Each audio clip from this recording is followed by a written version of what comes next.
मैं यहाँ एक ऐसी स्टोरी के बारे में बात करने आया हूँ जिसने सिर्फ कोलकाता को ही नहीं बल्कि पूरे देश को हिला दिया है। 25 जून की रात को साउथ कोलकाता के कस्बा इलाके में एक जाने माने लॉ कॉलेज के गार्ड रूम के अंदर एक फर्स्ट ईयर लॉ स्टूडेंट जो सिर्फ 24 साल की थी का कथित तौर पर गैंगरेप हुआ। यह घटना कैंपस के ठीक अंदर हुई, एक ऐसी जगह जहां हर कोई सेफ्टी की उम्मीद करता है। इंसिडेंट के तुरंत बाद स्टूडेंट ने पुलिस कंप्लेंट फाइल की और सिर्फ 24 घंटे के अंदर पुलिस ने तीनों एक्यूज्ड, 2 फॉर्मर स्टूडेंट्स और एक करंट स्टाफ मेंबर को अरेस्ट कर लिया। इस मामले को और क्या कॉम्प्लिकेटेड बनाता है?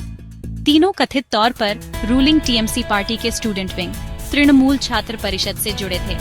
एक्यूज्ड को 1 जुलाई तक पुलिस कस्टडी में भेज दिया गया है और इन्वेस्टिगेशन तेजी से आगे बढ़ रही है, जिसमें नेशनल कमीशन फॉर वीमेन इस प्रोसेस को मॉनिटर करने और पूरी जांच के लिए प्रेशर डालने के लिए मैदान में उतर गया है।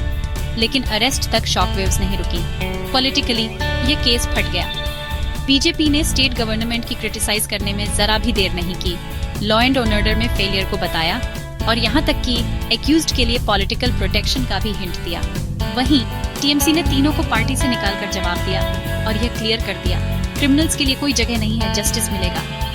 अब बात करते हैं कि इसका असल में क्या मतलब है, क्योंकि ईमानदारी से कहूँ तो ये सिर्फ एक और हेडलाइन नहीं है। कॉलेज के अंदर का एटमॉस्फेयर बहुत टेंस है। स्टूडेंट्स फियर हुए हैं, गुस्सा है, फ्रस्ट्रेशन है और धोखे का एक बड़ा सेंस है। बहुत से लोग अर्जेंट सिक्योरिटी रिफॉर्म्स की डिमांड कर रहे हैं, सिर्फ कैमरे और गार्ड्स नहीं बल्कि रियल अकाउंटेबिलिटी। बड़े सवाल, ऐसे इंसिडेंट कैंपस में बार बार क्यों होते रहते हैं?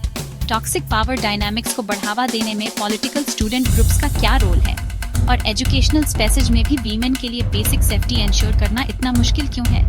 इस केस ने प्रोटेस्ट्स, डिबेट्स और बहुत सारे सोल सर्चिंग को जन्म दिया है, सिर्फ कोलकाता में ही नहीं बल्कि पूरे इंडिया में। अचानक कैंपस सिक्योरिटी, वीमेन की सेफ्टी और यंग पीपल पर पॉलिटिकल ग्रुप्स का इन्फ्लुएंस नेशनल कन्वर्सेशन के सेंटर में आ गए हैं। कॉलेज एडमिनिस्ट्रेशन का कहना है कि वे सेफ्टी प्रोटोकॉल्स को रिव्यू कर रहे हैं।